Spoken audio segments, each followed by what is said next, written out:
Voilà, on va, si vous voulez bien, se lever ensemble devant le Seigneur et on va ouvrir donc la bonne parole, donc particulièrement dans l'Ancien Testament, dans le deuxième livre des Chroniques, au chapitre 27. Deuxième livre des Chroniques, chapitre 27, et nous allons lire à partir du verset 1er.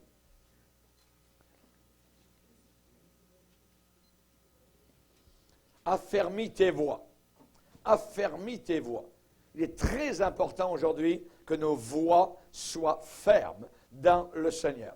2 Chroniques, chapitre 27, et nous allons voir un jeune homme particulièrement qui, lui, a affermi ses voix. 2 Chroniques 27, verset 1er. Jotam, ou Yotam, avait 25 ans, donc encore jeune homme, lorsqu'il devint roi, et il régna 16 ans à Jérusalem. Sa mère s'appelait Yérusha, fille de Tsadok, une bonne mère. Il fit ce qui est droit aux yeux de l'Éternel, entièrement comme avait fait Osias, son père. Seulement, très important, seulement, cependant, il n'entra pas dans le temple de l'Éternel. Vous allez voir ce que ça veut dire. Et ça, c'est une bonne chose. Il n'entra pas dans le temple de l'Éternel. Toutefois, le peuple se corrompait encore. Jotam bâtit la porte supérieure de la maison de l'Éternel et il fit beaucoup de constructions sur les murs de la colline. Il bâtit des villes dans la montagne de Juda et des châteaux et des tours dans les bois. Il fut en guerre avec le roi des fils d'Ammon et il l'emporta sur eux. Les fils d'Ammon lui donnèrent cette année-là 100 talents d'argent, 10 000 corps de froment et 10 000 d'orge. Et ils lui en payèrent autant la seconde année et la troisième. Jotam, notez bien ce verset très important, Jotam devint puissant parce qu'il, il y avait une raison, parce qu'il affermit ses voix devant l'Éternel, son Dieu. Le reste des actions de Jotam, toutes ses guerres et tout ce qu'il a fait, cela a été écrit dans le livre des rois d'Israël et de Juda. Il avait 25 ans lorsqu'il devint roi et il régna 16 ans à Jérusalem. Amen. Seigneur, nous te demandons de bénir ta puissante parole. Merci pour ce glaive de l'Esprit, cette parole qui ne retourne jamais là-haut devant le trône de la gloire sans avoir accompli un effet sur la terre, un effet dans les cœurs, un effet dans les esprits, un effet dans les corps. Tu es le Dieu vivant, Seigneur, et nous te bénissons, Seigneur, pour cette parole qui nous enseigne, cette parole qui est pain de vie, cette parole qui est froment, cette parole, Seigneur Jésus, qui est puissante. Aide-nous, Seigneur, à la saisir, aide-nous à nous y soumettre, et nous désirons faire ta volonté. Parle ce matin, tes serviteurs et tes servantes écoutent. Au nom de ton Fils, le Fils de Dieu, le Dieu Fils, Jésus, notre Sauveur, nous prions toutes ces choses. Amen. Et tout le peuple dit Amen. Gloire à Dieu. On peut s'asseoir, frères et sœurs. Alléluia. Ici, il est dit particulièrement au sujet de Jotam, le verset 6, qu'il devint puissant. Parce que, une raison, parce que il affermit ses voix. Il affermit ses voix devant l'Éternel, son Dieu. Affermir nos voix, nous allons voir toute la journée ce matin et ce soir en deux messages, qu'est-ce que cela veut dire. Et des exemples de personnes qui étaient fermes dans leur voix et qui sont devenues puissantes. David, particulièrement rempli du Saint-Esprit, dans un psaume a déclaré « Du sein de l'aurore, ta jeunesse vient à toi comme la rosée. » Du sein de l'aurore, la matinée, quand l'aurore arrive, du milieu de l'aurore, ta jeunesse vient à toi comme la rosée. Qu'est-ce que cela veut dire? On parle particulièrement aujourd'hui à des jeunes gens, à des jeunes filles, des hommes, des femmes qui connaissent le Seigneur intimement, de façon intime. Connaître Dieu, c'est la vie éternelle.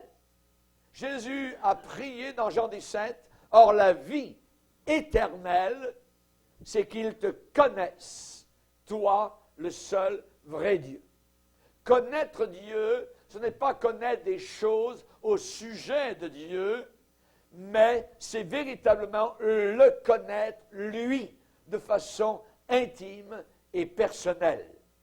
Et évidemment, on parle de personnes qui font partie de ce peuple décrit dans la Bible comme étant plein d'ardeur, plein de dévouement, qui sont pleins de franche volonté, qui sont remplis de bonne volonté. Ces gens-là, dans l'Église de Dieu, sont et forment une rosée authentique. Ils forment véritablement quelque chose qui est décrit dans la Bible comme de la rosée. Ils sont porteurs des valeurs vraies, de valeurs vraies. J'écoutais lors de la dernière élection quelqu'un qui se présentait comme candidat en disant « Nous avons nos valeurs, nous, ici dans notre province. » Mais les valeurs, évidemment, qui sont là, n'ont aucune valeur aux yeux de Dieu. Ce sont des valeurs totalement impies, des valeurs totalement sales, amour libre, concubinage, mariage homosexuel, ainsi de suite. Et cette femme-là qui se présentait a parlé de nos valeurs, imaginez. Ce n'est pas nos valeurs. Nous n'en voulons rien savoir d'un genre de valeurs semblables. Ici, quand nous parlons de la Bible, du sein de l'aurore, ta jeunesse vient à toi comme une rosée, on parle de jeunes gens, de jeunes filles, d'hommes, de femmes qui composent l'Église du Seigneur et qui sont porteurs de vraies valeurs. De vraies valeurs. C'est nous qui avons les vraies valeurs. C'est nous qui sommes porteurs des valeurs véritables. L'Église est en marche. L'Église va de l'avant. Elle est décrite dans le Cantique des Cantiques, belle comme l'aurore, mais terrible comme des troupes qui marchent sous leur bannière. Et nous faisons peur, particulièrement à des païens. Nous faisons peur à l'Église apostate. On nous décrit comme étant des gens durs, des gens légalistes, des gens qui sont ceci et cela. Nous leur faisons peur parce qu'ils ne veulent pas se soumettre à l'autorité de la Bible. Nous ne sommes pas des légalistes, nous ne sommes pas des gens durs, nous sommes des gens qui ont été brisés par le Saint-Esprit, pardonnés de nos péchés, et nous voulons nous soumettre simplement à la bonne parole du Seigneur. Elle est belle, cette Église, comme l'aurore. Vous avez déjà vu l'aurore le matin, avant que le soleil ne sorte. C'est magnifique, c'est glorieux. Et l'Église est décrite comme cela, mais terrible aussi, comme des troupes en marche. C'est l'armée spirituelle qui est rassemblée autour de son chef. Amen. C'est l'armée spirituelle qui combat le bon combat de la foi. Pas de mauvais combats, pas de faux combats, pas des combats fictifs. Non, le véritable combat de la foi. Et à la fin des temps, le combat est entre la vérité et le mensonge. C'est là que se situe le combat. Et le seul livre qui va départager entre ce qui est faux et ce qui est vrai, c'est la Bible, c'est la parole de Dieu. Ce n'est pas les théologiens, ce n'est pas monsieur un tel, monsieur docteur un tel. C'est la parole de Dieu qui a été aimée, serrée dans le cœur depuis 2000 ans par des hommes et des femmes qui ont été prêts à aller jusqu'à la mort, jusqu'au bout de leur sang, pour lutter contre le péché d'incrédulité. Nous parlons d'armée spirituelle qui avance certainement avec sûreté vers la victoire finale. Nous connaissons le petit cantique qui dit « Sûr de la victoire, soldat du Seigneur, marche, chante, gloire ». Tu seras vainqueur. Le grand capitaine qui va devant toi te la rend certaine. Combats avec foi. Oui, la victoire, tu l'auras. Chante donc gloire. Tu verras ton adversaire fort et vaillant. Ça n'a pas d'importance. Il va tomber à l'instant comme Goliath est tombé devant David. Alléluia. Merci Seigneur. Merci Seigneur pour sa grâce. Au milieu de nos rangs, il y a des jeunes gens, il y a des jeunes filles, il y a une jeunesse pour Jésus, il y a des personnes âgées. Et la Bible déclare aux personnes âgées, c'est lui le Seigneur qui te fait rajeunir comme l'aigle. C'est une jeunesse éternelle avec le Seigneur Jésus-Christ. Ici, nous parlons du sein de l'aurore. Ta jeunesse vient à toi comme la rosée. Quelle belle image, quelle vérité magnifique. Seigneur, ton peuple véritable. Seigneur, tes jeunes, tes enfants qui sont jeunes, tes vieux sont comme une rosée, sont comme de la rosée. La rosée, c'est la condensation de la vapeur d'eau dans les couches inférieures de l'atmosphère. Et ça forme des gouttelettes au contact de corps froids exposés à l'air. Et donc, quand il y a rosée le matin, c'est un arrosage léger, salutaire, bénéfique pour la végétation. Isaac a tellement désiré cette bénédiction pour son fils, nous voyons qu'il a prophétisé sur Jacob. Et il a dit que Dieu te donne de la rosée du ciel.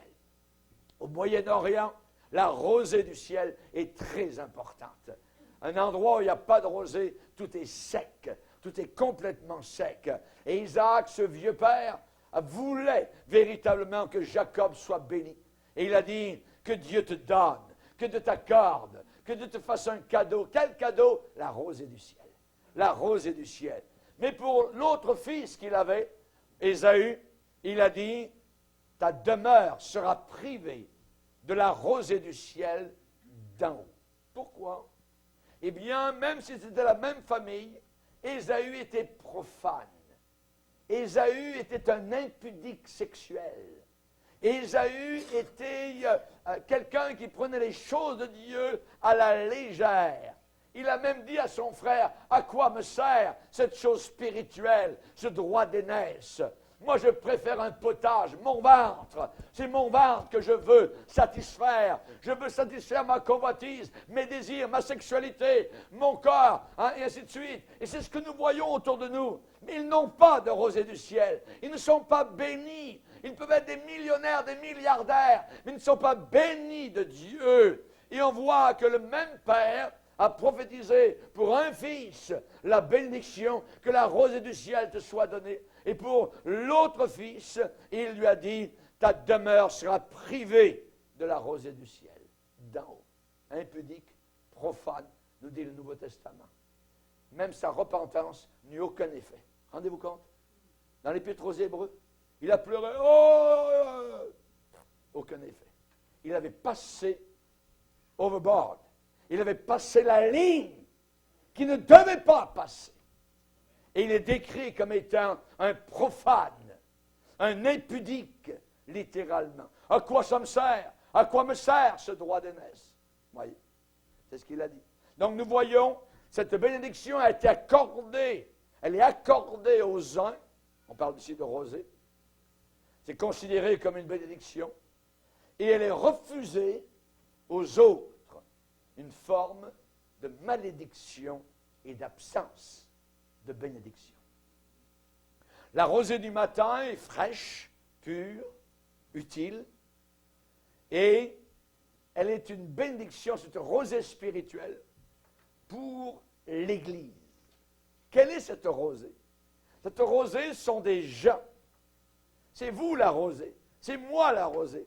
Nous sommes des gouttelettes de rosée si nous sommes bénis de la part du Seigneur. Oui. Des chrétiens qui ont trouvé en Jésus la pureté, la fraîcheur, qui ont trouvé en Jésus l'utilité, être utile. Ma vie est-elle utile ou futile? Est-ce que je produis du fruit ou je suis stérile? Voyez?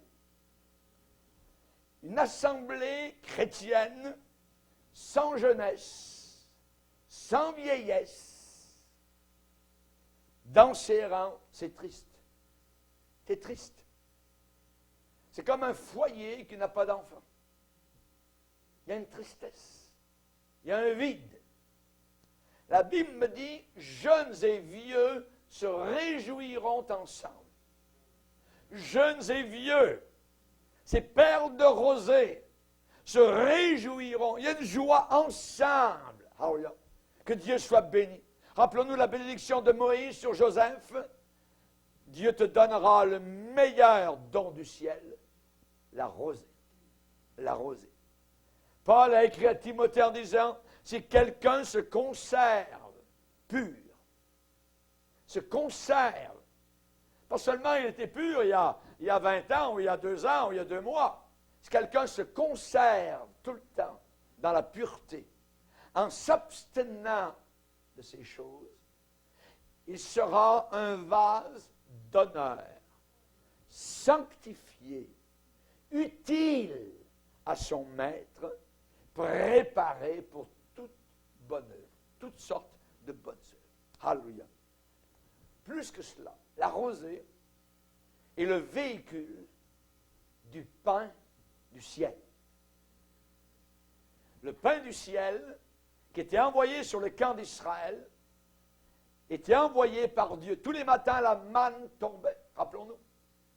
Et dans le livre des Nombres, au chapitre 11, il est dit, quand la rosée descendait la nuit sur le camp, la manne y descendait aussi.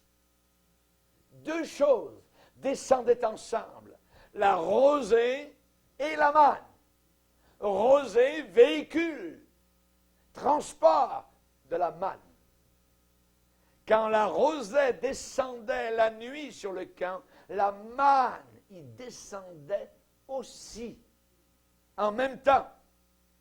La nourriture accordée aux Hébreux dans le désert, qui était chaque jour la nourriture du peuple de Dieu. C'est une image magnifique de l'appel qui est adressé à des hommes, des femmes, pleins de foi, pleins d'amour, pleins du Saint-Esprit. La rosée était le convoyeur d'un miracle quotidien, d'un miracle de tous les jours.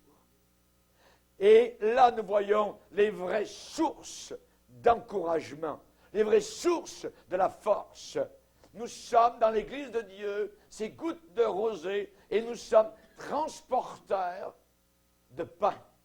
Nous sommes transporteurs, convoyeurs de nourriture, de bénédiction, d'encouragement. Nous sommes transporteurs d'enthousiasme, d'espérance. Ésaïe 26 nous dit, réveillez-vous, tressaillez de joie, car ta rosée est une rosée vivifiante. Une rosée qui apporte la vie. Ce mot vivifiante, littéralement, veut dire la rosée des lumières. La rosée des lumières. Quel beau spectacle à admirer le matin. Le soleil du matin transforme en perles, toutes lumineuses, les gouttes de rosée. Elles sont lumineuses, chaque goutte de rosée. Approchez-vous un peu et vous allez voir quoi? On croirait voir un mini-soleil tout entier dans chaque gouttelette de rosée. C'est magnifique. Le détail est féerique. C'est l'œuvre, évidemment, d'un grand artiste, d'un grand génie de talent. Et l'ensemble, je dirais, d'un champ trempé de rosée, c'est prodigieux. La moindre prairie, ou même la moindre branche, la plus petite, la plus humble, se part alors de 1000 éclats de rosée. Quand les rayons de soleil viennent frapper sur la rosée. Qui racontera la beauté d'une assemblée chrétienne au sein de laquelle chaque personne aspire à devenir l'humble reflet de Jésus-Christ. Dans la prairie de l'assemblée, nous sommes sous les rayons du soleil divin, soudain des mini-soleils. Nous apportons la vie. Nous sommes pleins de vie nous-mêmes. Tout cela vient, pas de nous, vient de celui qui nous a appelés. C'est lui qui le fait. Alléluia. Merci Seigneur. une autre chose à se rappeler, c'est que la rosée ne dépend pas des hommes. Pendant que les hommes dorment, la rosée tombe. C'est Dieu qui commande. Il commande, voyez. La rosée dépend uniquement de Dieu. Elle ne dépend pas jamais des hommes. Dans Michée, chapitre 5, verset 6, il est dit, les survivants du peuple de Dieu seront au milieu des peuples nombreux, comme une rosée qui vient de l'Éternel, comme des gouttes d'eau sur l'herbe. Elles ne comptent pas sur l'homme. Elles ne dépendent pas des enfants des hommes. Dans la religion, nous dépendions sur monsieur l'imam, nous dépendions sur monsieur le curé, sur le pape, ainsi de suite. Mais lorsque nous sommes devenus chrétiens, nous ne dépendons plus des hommes. Nous dépendons uniquement du Seigneur. Nous dépendons de Dieu. Vous ne dépendez pas de votre pasteur, vous dépendez de Dieu. Le pasteur vous nourrit afin que vous ayez encore plus d'éclat. Amen. Que vous soyez un convoyeur de nourriture vers les autres qui sont autour de vous en train de gémir et qui sont affamés. Alléluia. Vous savez, aujourd'hui, on veut souvent être conditionné par des concepts philosophiques. Freud est entré dans l'Église de Dieu. Voyez, Hegel, ainsi de suite, des gens qui sont des pervers, je dirais, sexuels, mais on prend de leur philosophie pour essayer de faire un petit mélange, une soupe avec la Bible, avec ça. Non, non, non, non, non. On refuse tout cela. Nous ne dépendons pas des hommes, nous dépendons uniquement du Seigneur, notre Dieu. Amen. On va choisir, comme Moïse a choisi, librement d'être dépendant de Dieu.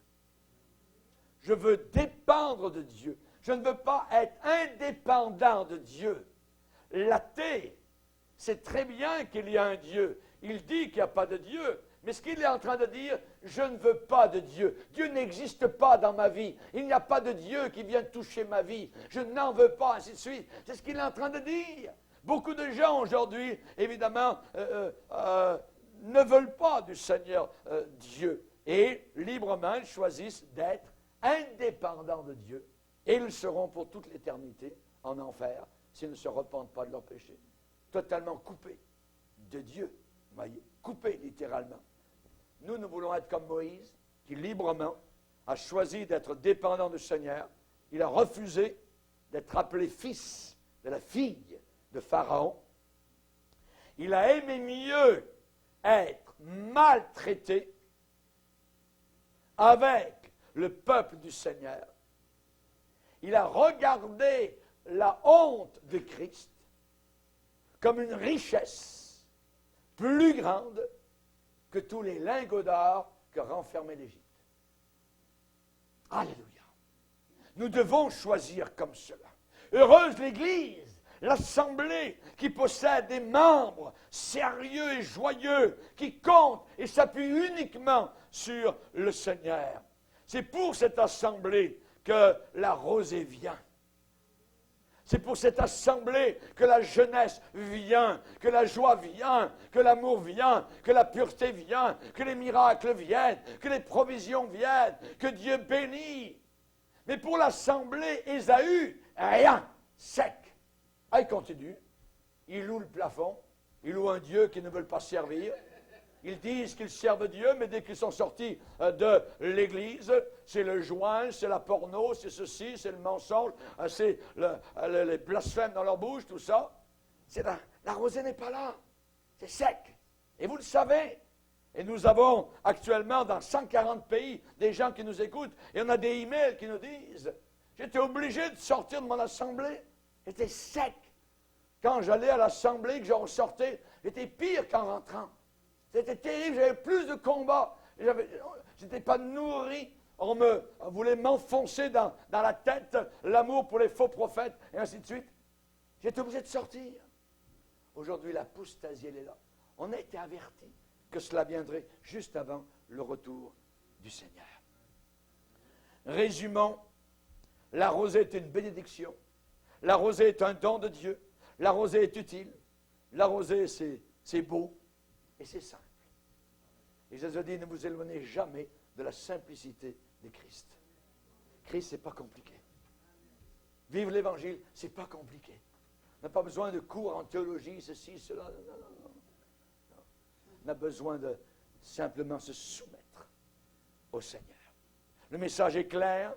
L'Église, forcément, est enrichie quand la jeunesse de cette Église, quand les membres de cette Église, quand les disciples de cette Église, quand la vieillesse de cette Église, eh bien, comprennent et acceptent d'être comme une rosée du Seigneur. C'est lui qui te fait rajeunir comme l'aigle. Ce matin, mon épouse a lu le passage dans la parole de Dieu. C'est lui qui le fera. C'est lui qui te sanctifiera. Et là, il est dit, c'est lui qui te fera rajeunir comme l'aigle. Amen. N'oubliez pas, c'est donc quelqu'un, je veux être ce quelqu'un, se conserve pur, en s'abstenant, on parle d'abstention, en s'abstenant des mauvaises choses, il sera un vase d'honneur, sanctifié, ça veut dire mis à part, utile pour son maître et propre à toutes sortes de bonnes œuvres. Chrétien, disciple de Jésus, jeunesse chrétienne, vieillesse chrétienne, n'oublie jamais cela. N'oublie jamais cela.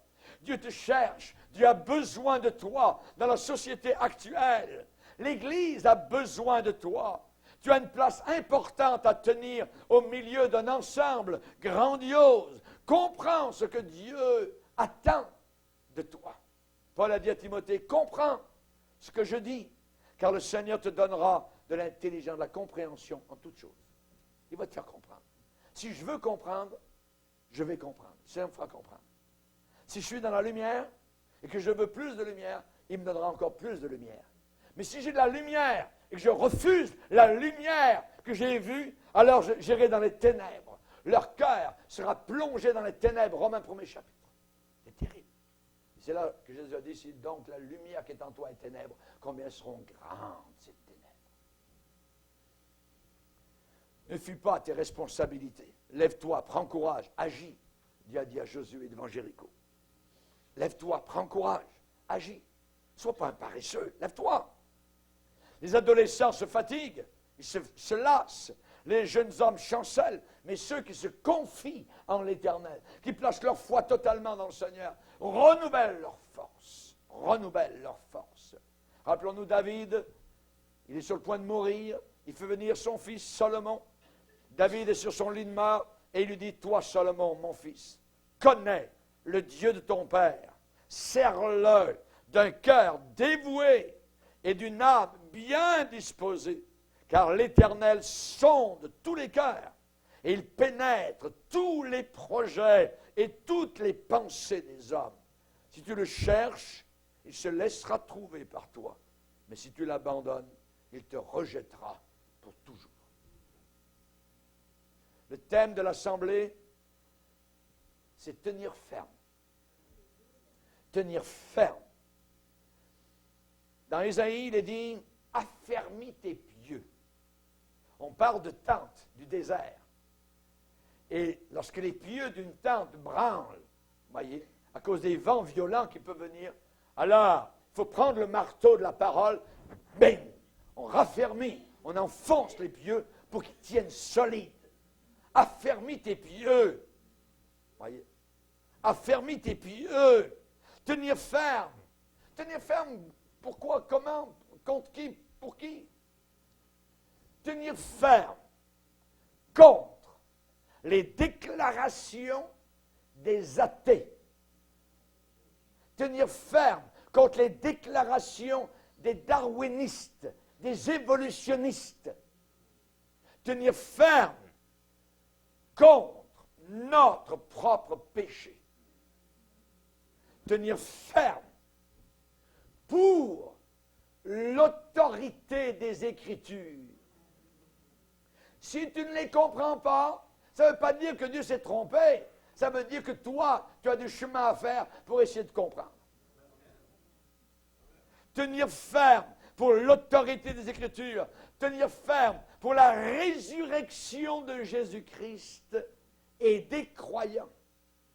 Tenir ferme pour la doctrine de la Trinité.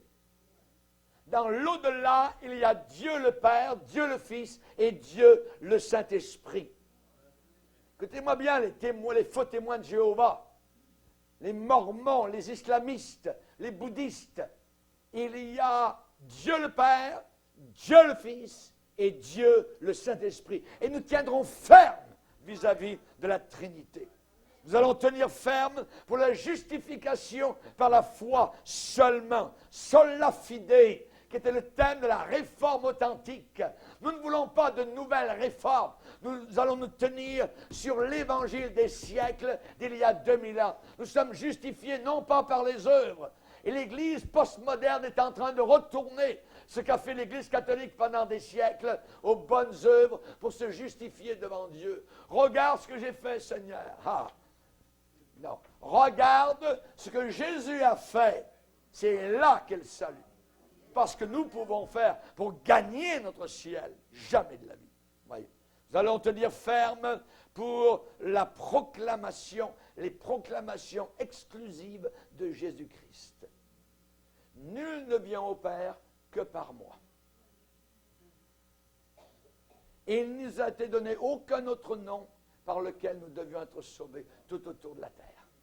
Nous allons nous tenir sur les proclamations exclusives de Christ. Qu'est-ce qui arrive si quelqu'un ne connaît pas le Seigneur? Il n'a jamais entendu. Eh bien, il va aller en enfer parce qu'il n'a pas donné son cœur à Dieu et parce qu'il n'est pas passé par le Seigneur Jésus-Christ.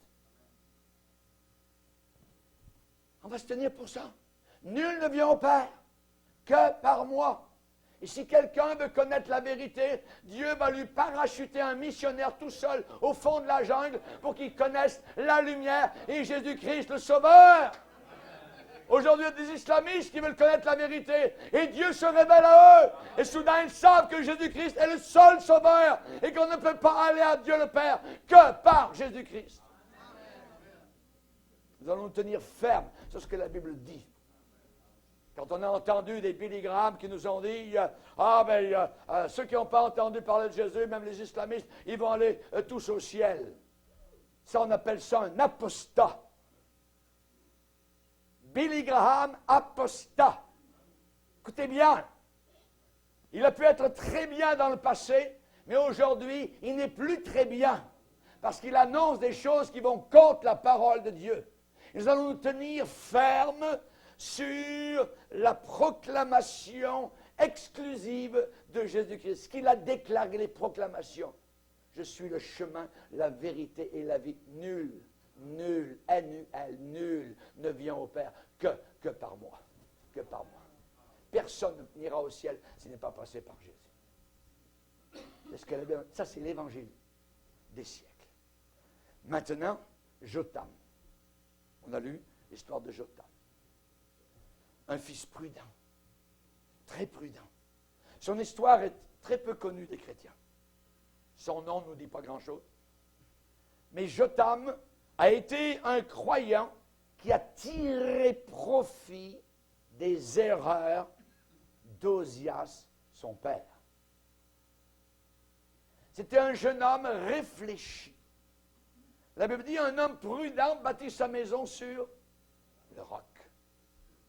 Le fou bâtit sur le sable. Il entend la parole, puis il s'en fout complètement après. Ça, c'est un fou. Dans Matthieu 25, verset 45, il est dit, « Quel est le serviteur fidèle et prudent? » J'aimerais vous dire, nous sommes rendus à la fin des temps. Soyez prudents. Soyez très prudents. Parce que le diable a des pièges pour la fin des temps. Il a des manigances, et nous le verrons dans la prochaine conférence, sur le diable et ses stratagèmes, pour attaquer l'Église, la faire dériver d'une façon ou d'une autre. Donc, Jotam était un jeune homme réfléchi. Et sa vie est résumée en quelques lignes.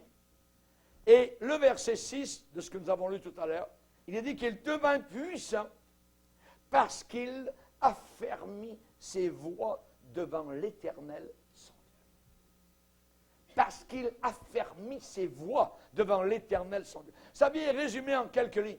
On le présente.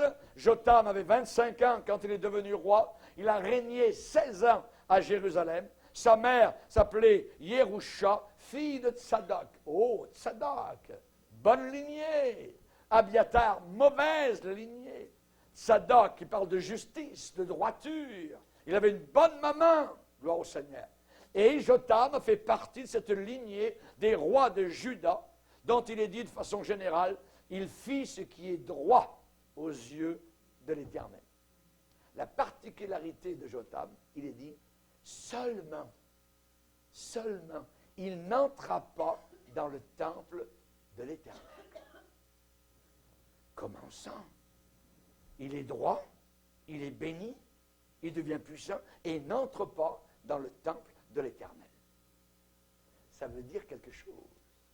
Il y a quelque chose anguille sous roche. Pourquoi cette précision à son sujet? Pourquoi cette attitude? Pour trouver la bonne réponse, il faut connaître la vie de son papa. La vie de son père. La vie de son père qui s'appelait Osias. Osias. Rappelez-vous Osias, Isaïe en parle. L'année de la mort du roi Osias, je vis le Seigneur dans sa gloire. Osias est mort drôlement. Il est mort très mal. Il avait bien commencé, il a très mal fini.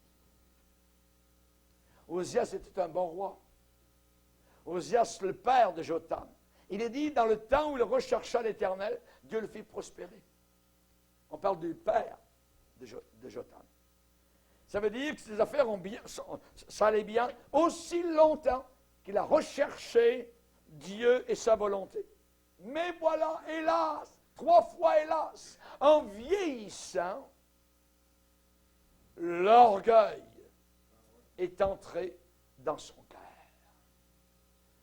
Soudain, il s'est dit, je suis roi, c'est bien, mais Dieu me bénit, tout ça. Je pourrais être aussi dans le temple. Je pourrais être aussi un sacrificateur. Je pourrais aller dans le temple offrir des sacrifices à Dieu, ce qui était interdit à un roi. Cela était réservé uniquement aux sacrificateurs du temple à Jérusalem. On va le lire. 2 Chroniques 26. 2 Chroniques 26.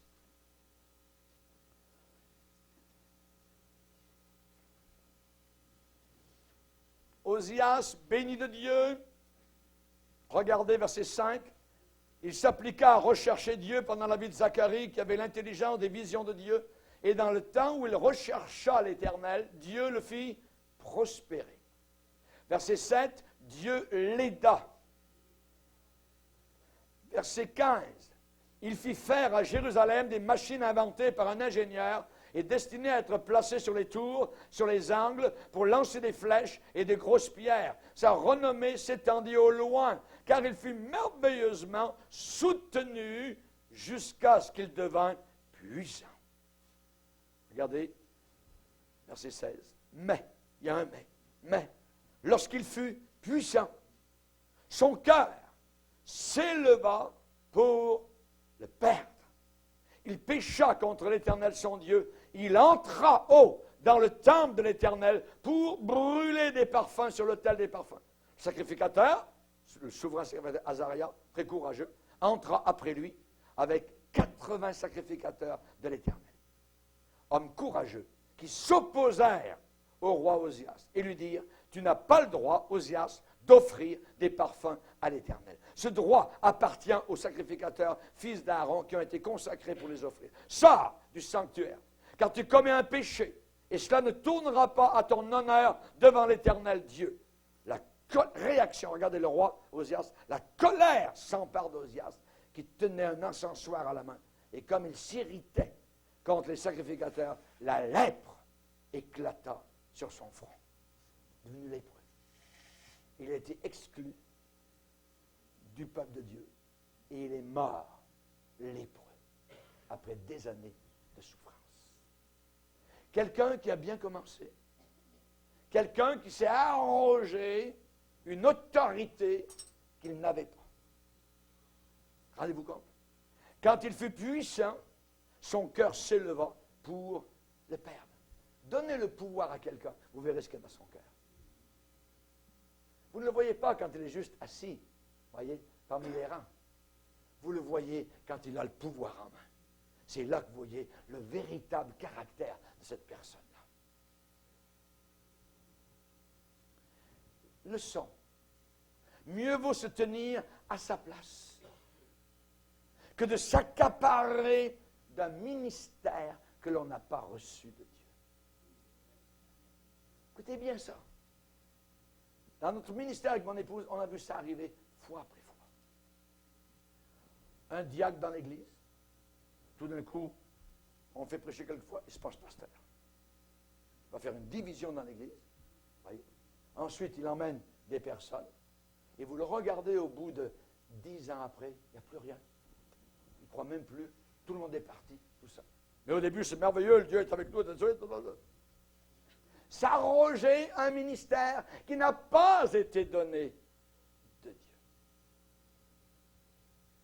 Mieux vaut se tenir à sa place que de s'accaparer, s'attribuer quelque chose que Dieu n'a pas donné. La Bible dit, nul ne s'attribue cette dignité s'il n'a pas été appelé de Dieu. Personne ne peut s'attribuer cette dignité. Et cela est vrai pour tout ministère. Déroger à cette règle amène de graves perturbations. Regardez Osias.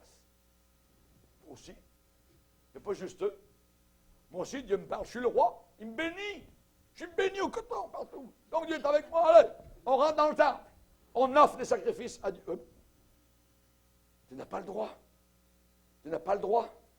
Aujourd'hui, dites ça dans une église, tu n'as pas le droit. Oh. Interdit d'interdire, c'est comme dans le monde. On ne sait pas l'âge du roi Osias quand il est devenu lépreux, mais on sait très bien que Jotham, son fils, est devenu régent du royaume à partir de là jusqu'à la mort de son père. Et Jotham, son fils, pendant tout ce temps-là, était un jeune prince. Il a dû réfléchir souvent et longtemps à l'expérience dramatique et tragique de son père, récoltant les fruits amers de son orgueil. Que peut penser un fils, un garçon, qui sait que son père a été exclu, que son père est un reclus, que son père est frappé de lèpre, condamné à mort, à vivre tout seul, à vivre solitaire, dans une maison à l'écart, pour avoir laissé place à une ambition coupable, emportée par l'orgueil. L'orgueil, ça vous emmène là où vous ne voulez pas aller. Ça peut vous emmener aussi là où vous voulez aller. La Bible dit que Jotham, quand son père est mort, il a obéi au Seigneur, mais il n'est pas entré dans le temple de l'Éternel. Et on pourrait ajouter en parenthèse, pour offrir des parfums à l'Éternel. Il a compris la leçon. Touche pas à ça. Reste dans tes limites. Reste dans tes limites. Tu as été appelé à servir le Seigneur à l'école du dimanche? Reste là. Tu as été appelé à être diacre? Reste là. C'est pas pasteur, c'est diacre. Tu as été appelé à cela? Reste là. À témoigner le nom du Seigneur, c'est cela. Commence pas à venir prêcher ici aux gens de l'Église, ainsi de suite. Non, non, non, non, non, non. Tu n'as pas été appelé à cela. Seulement, il n'entra pas dans le temple de l'Éternel. Imaginez les réflexions de Jotham. Jamais, jamais je ferai ce que mon père a fait. Je comprends la leçon. Ça, c'est intelligent. Tu vois quelqu'un qui est devant toi qui chute, toi, tu passes à côté. Ça, c'est intelligent. Mais la personne qui n'est pas intelligente, il va directement dans le trou. Le piège. il n'entra pas seulement, il n'entra pas dans le temple de l'Éternel. La leçon a été comprise. Il s'est tenu à sa place, dans ses limites. Malheur à celui qui déplace les bornes. Imaginez votre voisin qui, une nuit, s'en vient, puis là, il y avait la borne qui était là, puis lui, il la met à l'intérieur de votre terrain. Il rentre 20 mètres à l'intérieur de votre terrain. Hey! On peut aussi, à l'intérieur de l'Église, déplacer les bornes. Ce jeune homme, Jotham, a su tirer les leçons, les profits de l'erreur de son père, le péché de son père. Il n'a pas voulu tomber dans les mêmes travers et il n'est jamais tombé. La Bible dit, or à celui qui est capable d'accomplir au-delà de tout ce que nous demandons et croyons, à lui soit la gloire, à lui soit la gloire. Reste petit dans tes souliers, reste tout petit. Il devint puissant, Jotham. Pourquoi? Parce qu'il a fermé ses voies devant l'Éternel, son Dieu. Vous savez, il faut savoir tirer parti du passé. Il faut profiter du passé. Il faut réfléchir. Les leçons du passé. En 1 heure ce matin, ça peut sauver votre vie pour l'éternité. Un jour dans tes paroles vaut mieux que 1000 ailleurs. Que celui qui croit être debout prenne garde de tomber. La Bible dit dans 1 Corinthiens 10, ces choses sont arrivées pour nous servir d'exemple, afin que nous n'ayons pas de mauvais désirs, des désirs mauvais, comme ils en ont eu. L'expérience des aînés, l'expérience des anciens, ces choses leur sont arrivées pour servir d'exemple. Elles ont été écrites pour notre instruction, à nous qui sommes parvenus à la fin des siècles. Il est dit, jeunes, soyez donc soumis aux anciens. Soumis aux anciens. Dans le domaine pratique, matériel, on vit dans un monde qui a progressé, c'est certain, depuis 2-3 siècles, dans tous les domaines. L'imprimerie, l'électricité, les habitations, l'aviation, les voitures, tout ça. Aujourd'hui, le confort est toujours plus agréable grâce aux expériences et aux inventions de nos prédécesseurs. Voyez. Mais tout ça, ce n'est pas arrivé sans problème. Avant d'arriver, il y a eu des résultats satisfaisants, des découvertes, et les chercheurs ont tenté beaucoup d'expériences. Il y a eu beaucoup d'échecs. Voyez. Mais pour progresser sans cesse, les savants de tous les laboratoires doivent éliminer toutes les fausses pistes et poursuivre leurs travaux dans les bonnes directions. Pourquoi ce n'est pas la même chose dans le domaine spirituel? Pourquoi est-ce qu'on n'apprend pas du passé? Pourquoi est-ce qu'on n'apprend pas des anciens? Pourquoi est-ce que nos progrès ne sont pas constants et continuels? Oui. La Bible parle autant des succès que des échecs du peuple de Dieu.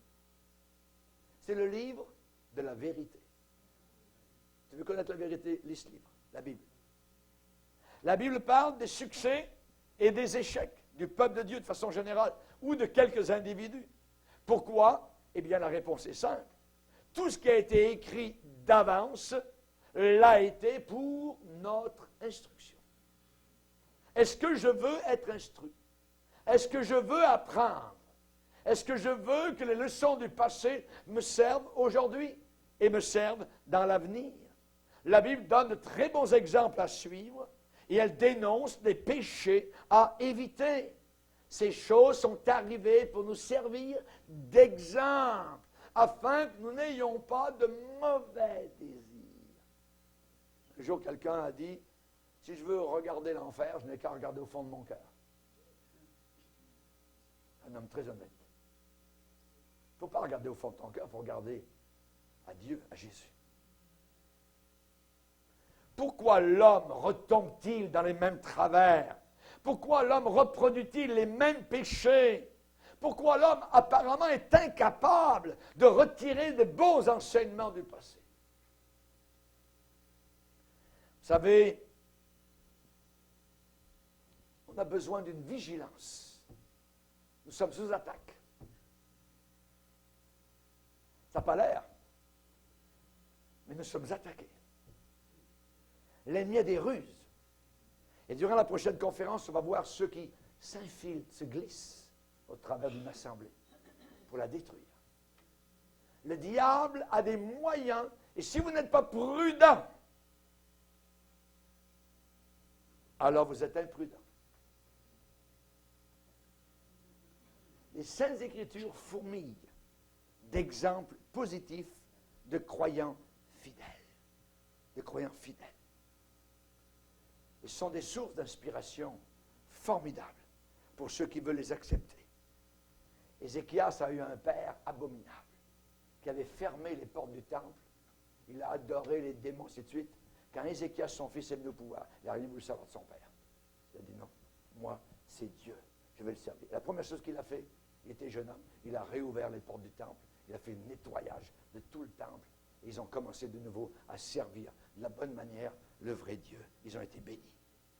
On a l'exemple de Moïse, on a l'exemple de Josué, Jérémie, Daniel, l'apôtre Paul. Vous savez, le mot le plus difficile à dire aujourd'hui, c'est N-O-N.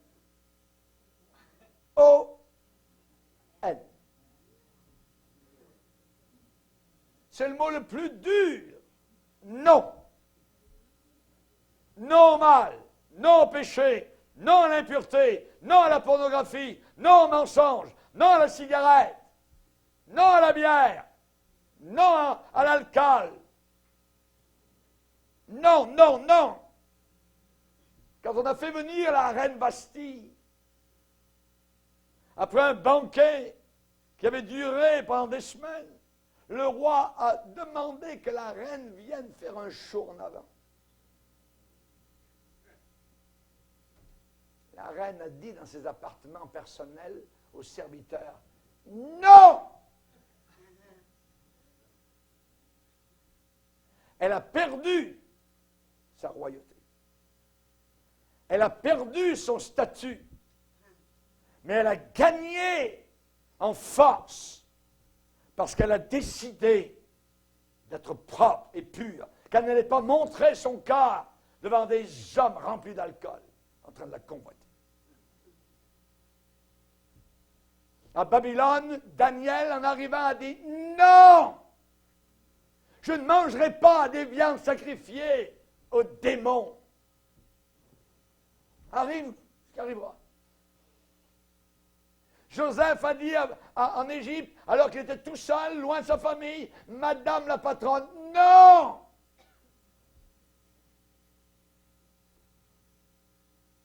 Non! Savez-vous dire non? Généralement, c'est ce qu'un enfant sait dire le premier. Ce n'est pas oui qui dit, c'est non. Mais nous voulons dire non au diable. Non au sapin satanique. Hey, Jésus, fais une chose. Descends du temple, puis montre-toi. Tout le monde va croire en toi. Non, Satan. Arrière de moi, Satan. Vous savez, les conducteurs spirituels, c'est des conducteurs. Ça dirige. Ça conduit. La Bible dit, souvenez-vous d'eux, de vos conducteurs. Ils vous ont annoncé la parole de Dieu. Considérez qu'elle a été la fin de leur vie. Ce n'est pas le début. C'est la fin qui compte. C'est la fin qui compte. Quand je serai mort, vous pourrez écrire un livre sur moi. Pas pendant que je suis vivant. La fin. Comment vous allez finir? Comment vous allez finir? Souvenez-vous d'eux. Ils vous ont annoncé la parole de Dieu, vos conducteurs. Considérez quelle était la fin de leur vie. Quelle sera la fin de ceux qui n'obéissent pas à l'Évangile? La Bible dit ça. Quelle sera la fin? Vous savez, la femme malsaine, séductrice. La Bible dit, mon fils, sois attentif à ma sagesse. Prête l'oreille, écoute bien. Afin que tu conserves la réflexion. Réfléchis. Jauge les choses. mesure les choses. Et que tes lèvres gardent la connaissance. Pourquoi? Pourquoi ça? Pourquoi garder? Pourquoi s'attacher? Pourquoi affermir nos voix? Et ici, dans ce cas précis, il dit, car les lèvres de l'étrangère, étrangère à Dieu, étrangère à l'Église, séductrice, l'étrangère, ses lèvres distillent du miel. Oh, du miel. Ça coule comme du miel. T'es beau, t'es fin, je t'aime, tout ça, mon chéri, mon amour, mon lit, tout ça, ma salle de danse, mon pote, ainsi de suite, voyez. Les lèvres de l'étrangère distillent le miel. Distille, ça veut dire, c'est raffiné, c'est pensé, c'est réfléchi. Le miel, c'est beau le miel. Et son palais est plus doux que l'huile. Quelle douceur. Tu es le premier homme que j'aime vraiment. Il n'y a jamais personne qui m'a aimé comme toi. C'est formidable. Voyez. Son palais est plus doux que l'huile. Écoutez bien la Bible. Mais, il y a un mais, comme Osias. Mais à la fin, ça ne se passe pas au début, ça se passe à la fin. À la fin, elle est amère, comme l'absinthe.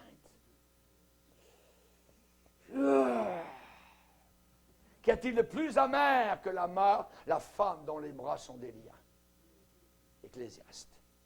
Mais à la fin, elle est amère comme l'absinthe, aiguë comme un glaive, à deux tranchants.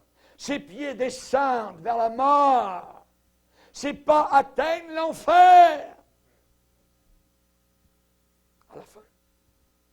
À la fin. Vous savez, il y en a plusieurs qui reproduisent les erreurs dont ils ont été eux-mêmes victimes dans leur enfance. Ils refont exactement les mêmes affaires. D'autres réagissent à l'inverse. Dieu merci, de façon admirable.